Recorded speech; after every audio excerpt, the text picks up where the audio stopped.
राम शेतकरी मित्रांनो, आपल्याला जे काही कोंबडी खत प्रक्रिया करून बनवून ठेवलेलं आहे आपण, तर ते 15-20 गोण्या भरून ठेवलेल्या आहे की जेणेकरून आपण ज्या वेळेला कापूस लागवड करू त्यावेळेला त्या थोड्या थोड्या प्रमाणात देण्यासाठी आपण गोण्या भरून ठेवलेल्या आहेत.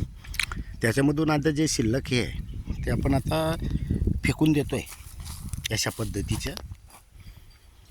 तर त्या फेकण्यामध्ये आपल्या लक्षात आलेलं आहे की बघा आता आपल्या शेतामध्ये जे आपण रोटावेटर मारलेलं आहे, आता हे म्हणजे मीडियम थर्डमध्ये आपण रोटावेटर मारलेलं आहे. बारीक आपल्याला करायची नाही आहे सुरुवातीच्या. दुसऱ्या वेळेला जेव्हा करू आपण त्यावेळेला म्हणजे आता हे फक्त मोकळं करून घेतलेलं आहे. त्यामध्ये बघा ढेकाळांमध्ये बघा होल किती जबरदस्त पडलेले आहेत आपले. हे आपल्या इथे अगोदरी आपण गांडूळ दाखवतो आहे मोठमोठे. आपल्या शेतामध्ये जे काही गांडूळ आहेत त्याची ही प्रक्रिया आहे. आता कधी बघितलं तर जे गांडूळ विष्ठा सोडतात त्याच्यामुळे हे झालेलं छिद्र आहेत आणि चिकनाट आहे बघा. आता कोणी म्हणेल ह्या मुळ्यांच्या छिद्र आहेत, आता हे जे मुळे असतात याची छिद्र आहेत असं म्हणतील, काही शंका नाही आहे. कारण कसं आहे, चांगल्या गोष्टीला विरोध करणे हे काही लोकांना समजतं, त्यात आपल्याला काही घेणं देणं नाही राहत. आपला उद्देश 4 शेतकऱ्यांचा फायदा होईल आणि जे SR कल्चर वापर काय त्यांनाही अनुभव आलेला आहेत.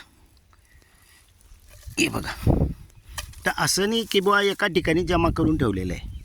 आता आपल्याला तो धंदा पटत नाही, आपल्याला जे आहे ते समोर दाखवणं हे आपलं काम असतं. बघा, म्हणजे नैसर्गिकरित्या आपण ज्या काही निविष्ठा वापर करतोय त्याचा हा फायदा आहे. आता कोणी म्हणेल ढेकाळं कडक असतील, हे बघा. आणि विशेष म्हणजे किती हे असतात त्याच्यामध्ये, विशेष म्हणजे आपल्या शेतामध्ये चुनखडीचं प्रमाण जास्त आहे. आता चुनखडीचं प्रमाण ज्या शेतामध्ये जास्त आहे तिथे माती घट्ट असते. भरपूर शेतकऱ्यांचे असे अनुभव आहेत. पण शेतकरी मित्रांनो, आपण कधी जमिनीमध्ये काळी कचरा जास्त प्रमाणात प्लस आपलं SR कल्चर हे कधी सोडत गेले तर हा प्रॉब्लेम येत नाही.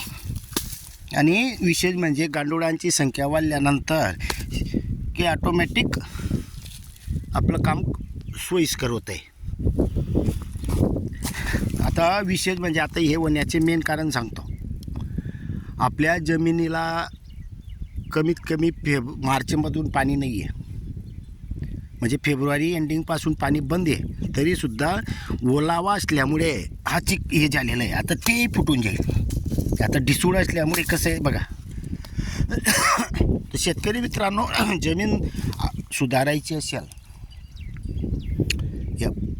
आपल्याला खर्च कमी करायचा असेल तर सगळ्यात महत्त्वाचे हे तुमच्या जमिनीमध्ये काळी कचरा जो आपण वेस्टेजमधून पडतो, तो काही असं झाडं कोणी तोडतं तर ते आपल्या बांधात शेतामध्ये आणून टाका, ते कुजवा.